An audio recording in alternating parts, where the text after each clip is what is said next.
우리의 이슈가 뉴스를 바꿉니다. 세상을 깨우는 황보선의 출발 새아침. 자, 황보선의 출발 새아침에서 오늘 새로 시작하는 코너입니다. 평양 수닥. 지금 북한은. 자, 이 코너에서요 앞으로 북한의 속마음 그리고 외교적인 수사까지 가감 없이 분석해 보겠습니다. 자, 북한 토크 열전 함께하실 두 분. 자, 오늘은 전화를 일단 연결합니다. 자, 왕선택 여시재 정책위원입니다. 안녕하십니까? 안녕하세요. 네, 안녕하십니까? 반갑습니다. 그리고 신범철 경제사회연구원 외교안보센터장 전화를 연결합니다. 안녕하십니까? 예, 반갑습니다. 예, 반갑습니다. 자, 바로 토론 들어가겠습니다. 이인영 통일부 장관이 현정은 현대그룹 회장과 만나서 금강산 개별 관광 추진 의지 재확인했다 이렇게 얘기하던데요. 지금 이게 논의가 진척이 좀 된 걸로 봐야 되겠습니까? 이거 먼저 황선택 위원님. 금강산 문제에서 지금 정권에서 뭔가 이 구체적인 예. 진전이 있어서 그런 말씀을 하셨다기보다는 예. 우리 정부가 남북관계 개선이라든가 북한의 경제 발전 문제에 대한 지원 의사 예. 이런 의지가 있다는 것을 일관성 있게 밝히는 차원에서 이해하는 게 좋지 않을까 그렇게 생각을 합니다. 지금 유엔의 대북 경제 제재가 존재하는 상황에서 금강산 문제와 관련해서 구체적인 진전이 있다는 것은 좀 어렵다고 생각합니다. 예. 그 북한에서는 뭐 별다른 지금 이를테면 그 최근에 그 한미 정상회담 그 성과라든지 다만 이제 엊그제 그 미사일 지침 폐기한 거에 대해서는 얘기를 했지만은 그런 교류 관련해서는 없었는데 이인영 통일장관이 너무 좀 뭐 앞서서 이렇게 나가는 거 아니냐 이런 지적도 있던데요 보니까요. 이건 신범철 의원께서는 어떻게 보십니까? 연구께서. 예, 앞서서 나가는 측면이 없다고는 보기 어려워요. 지금 사실은 금강산관과 관련해서 가장 큰 문제점이라고 볼 수 있는 것은 김정은 위원장이 2019년 하반기에 금강산 시설을 방문해서 우리 측 시설을 너절한 시설이라고 하면서 철거해라 하는 취지의 이야기를 했거든요. 예. 그 뒤로 금강산 관광과 관련해서 남북 간에 이것을 어떻게 재개할 것인가 하는 기초적인 논의가 없었어요. 그런 네. 측면에서는 앞서갔다 표현할 수 있겠고요. 그런데 또 다른 한편으로서는 우리가 준비하는 차원에서 그 정도 이야기도 못할까 싶기도 합니다. 예. 따라서 이 문제는 앞서 왕 의원님께서 이야기한 것처럼 이게 대북 제재와 부분적으로 연결되어 있거든요. 예. 그렇기 때문에 우리가 개별 관광으로 추진하는 경우에는 제재를 우회할 수 있는 방안도 있는데 예. 그 경우에도 어떻게 하면은 벌크 캐시, 대량 현금이 들어가지 않는다는 것을 갖다가 우리가 국제사회에 잘 전달해서 이 부분을 먼저 추진할 수 있을 것인가 하는 준비는 해야 되겠고요. 이번에 한미 정상회담에서 논의된 것처럼 한미 공조 차원에서 대북 정책을 잘 조율해서 북한이 대화로 복귀했을 때 금강산 관광이 먼저 추진될 수 있게 준비하는 차원의 논의라면은 바람직했다고 봅니다. 예, 알겠습니다. 자, 방금 말씀드린 그 미사일 지침 해제한 거요. 이거 두고 북한이 그 개인 명의 논평을 통해서 비난을 했습니다. 대북 적대시 정책이다. 미국에서는 예상했다는 반응 같고요. 자, 이 온도차는 어떻게 봐야 되겠습니까? 예, 왕 의원님.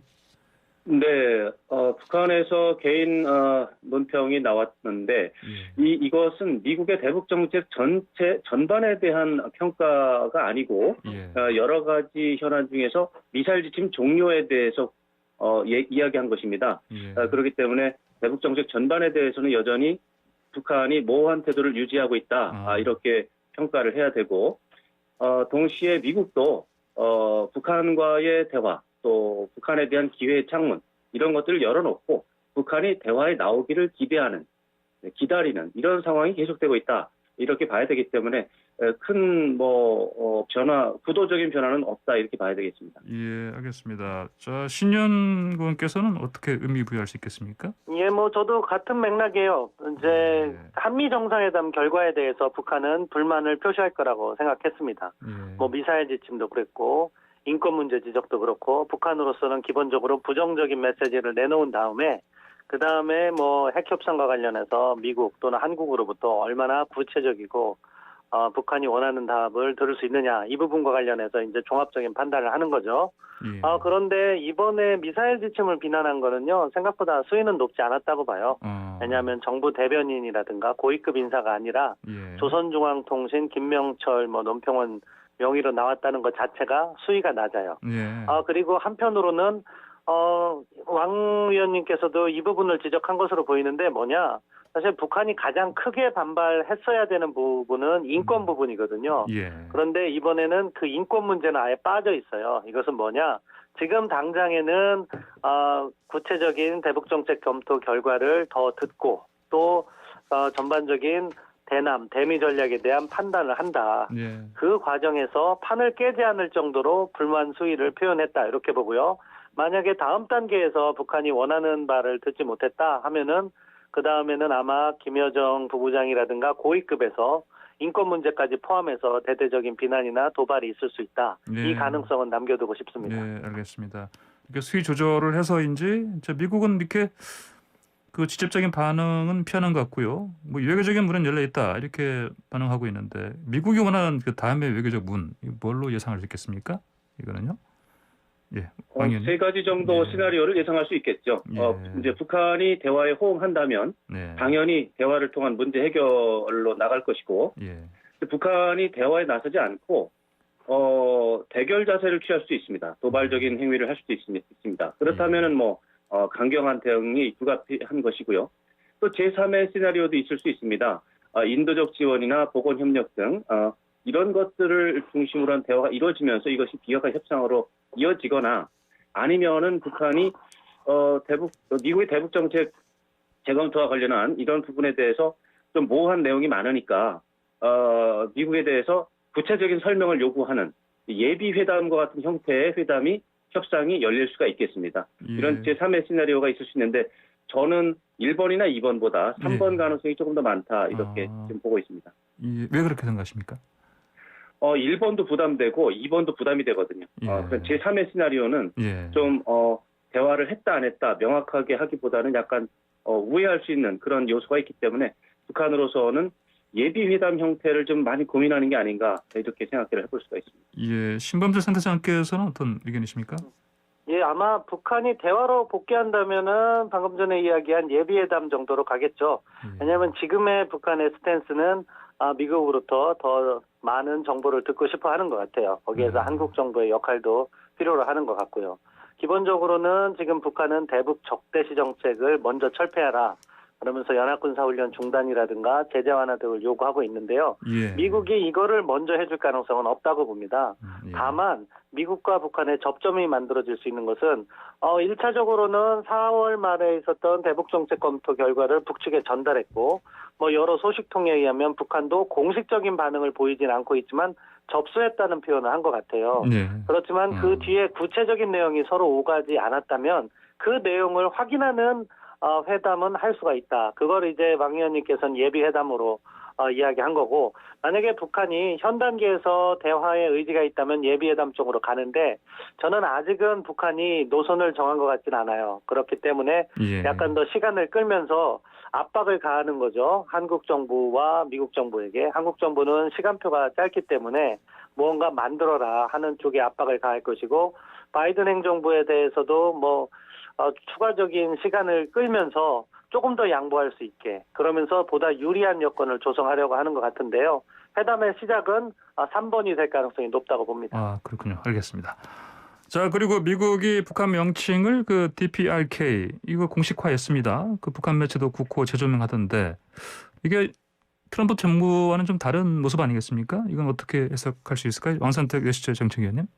그 부분은 좀 잘못 알려진 게 아닌가 싶습니다. 그렇습니까? 미국이 트럼프 행정부든 바이든 행정부든 그 앞에 예. 오바마 행정부든 예. 북한과의 공식적인 교류에서 예. 그냥 처음부터 노스코리아라고 하지 않고 DPRK를 사용합니다. 예. 지난 싱가포르 정상회의나 뭐 하노이 정상회의 때도 다 DPRK를 사용했는데 이것이 뭔가 잘못 알려진 것 같습니다. 이것은 예. 제가 볼 때는 뭐 잘못 알려진 것이기 때문에 원래 그랬다. 원통의 여지가 예. 없습니다. 그렇습니까? 알겠습니다.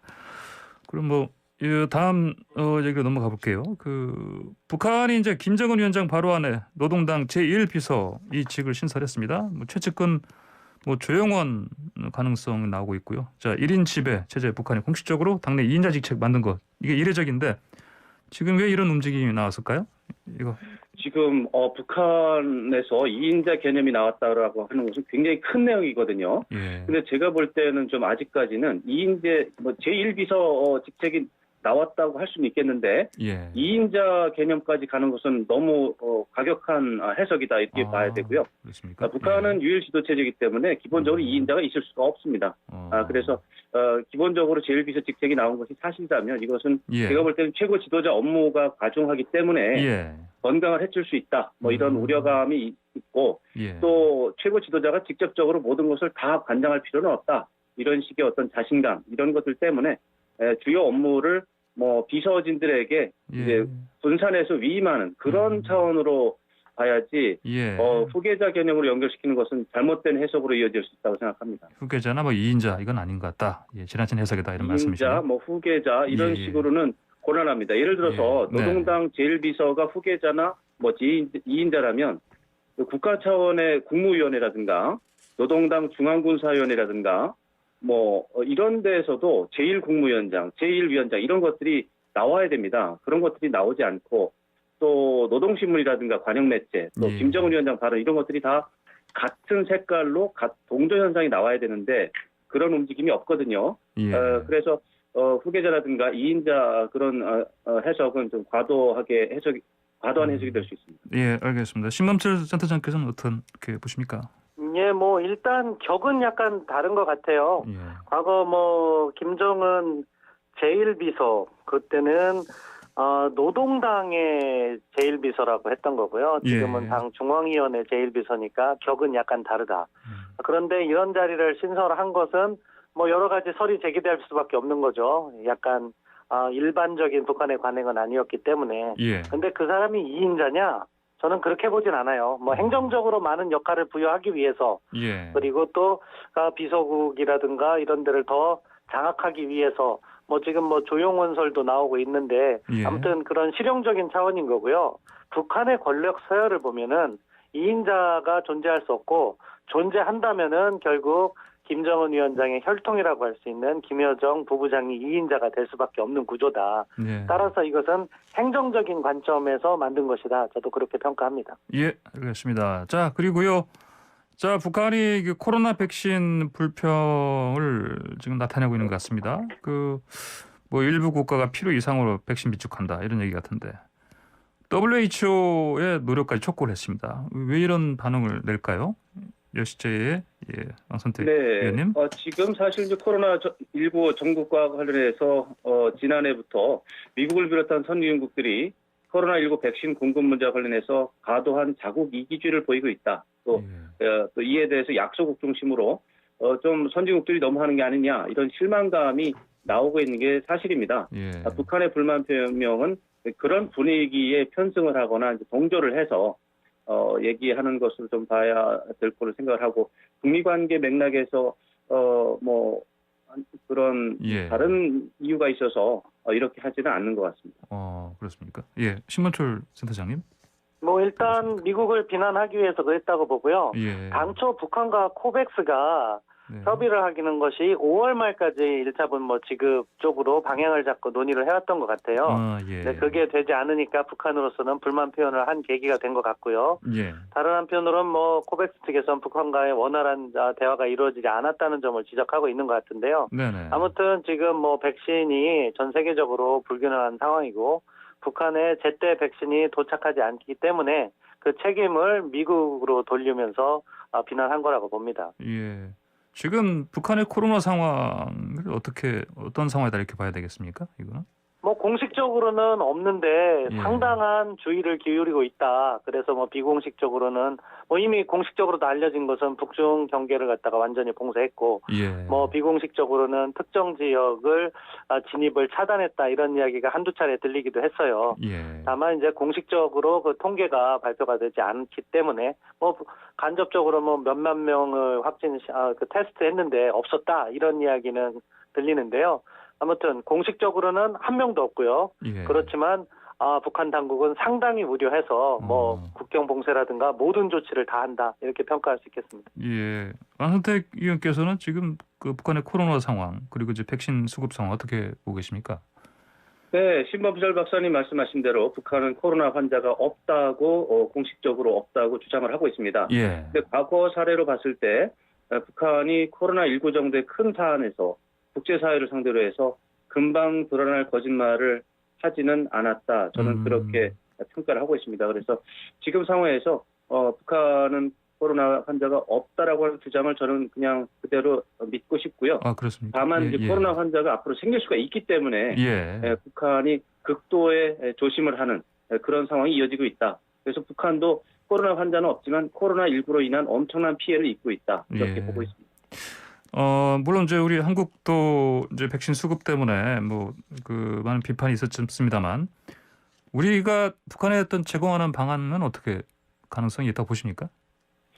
북한이 최근에 남한으로부터 인도주의적인 차원의 예. 뭔가 좀 도움을 받는 네. 구차하게 도움을 받는 그런 인상을 받는 것은 아주 꺼리는 그런 네. 상황이 계속이 되고 있습니다. 예. 그래서 우리 한국 정부가 남쪽에서 직접적으로 지원을 한다면 네. 아마 북한은 거절할 것이라고 생각을 하고요. 예. 아까 신범철 박사님께서 말씀하신 것처럼 코백스 퍼실리티라든가 예. 국제적인 차원에서의 어떤 일반적인 협력 이런 것에는 협조할 가능성이 있기 때문에 우리도 그런 방법을 찾는 게 조금 더 효과적이지 않을까 생각합니다. 예. 신범철 박사님께서도 같은 의견이십니까? 예, 그렇습니다. 북한이 이제 한국으로부터의 직접적인 인도적 지원은 자존심을 상해하는 것 같아요. 예. 이 협상이 잘 진행됐으면 예. 모르겠는데 하노이 이후에 이게 협상이 틀어지면서 한국 정부를 계속 비난하는 와중에 지원을 받기도 또 옹색하잖아요. 예. 그런 차원에서 우리도 북한에게 실질적인 지원을 하려면은 국제기구 등을 통해서 진행하는 것이 바람직하지 않나 생각합니다.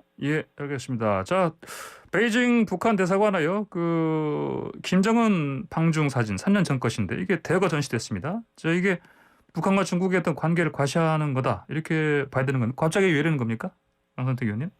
네, 만약에 그렇다면은 이제 북중 관계에 대한 과시 의미가 있는 것으로 추정은 되는데 예. 과도하게 의미를 부여하기에는 좀 조심스러운 점이 있습니다. 베이징 북한 대사관은 사실은 북중 정상의 회담이라든가 이런 것과 관련한 이벤트를 많이 하거든요. 예. 당연히 그것이 대사관의 임무기도 하고요. 그리고 전시된 것이 과연 이번에 갑자기 전시를 한 것인지 예. 항상 전시 중이었는데 이번에 알려진 것인지 이런 것들에 대한 추가적인 정보가 좀 필요해서 저로서는 좀 신중하게 접근하고 싶습니다. 예, 굳이 뭐 밀착을 과시하는 거는 한다 이런 메시지는 아니다. 이렇게 과도한 해석이다. 항상 하는 것이고 예, 또 예. 그것이 갑작스러운 일이었는지 예. 그렇기 때문에 의미를 부여해야 되는지 이에 대해서 저는 좀 의심을 하고 있습니다. 아, 그렇군요. 알겠습니다. 신범철 박사님 어떻게 보십니까?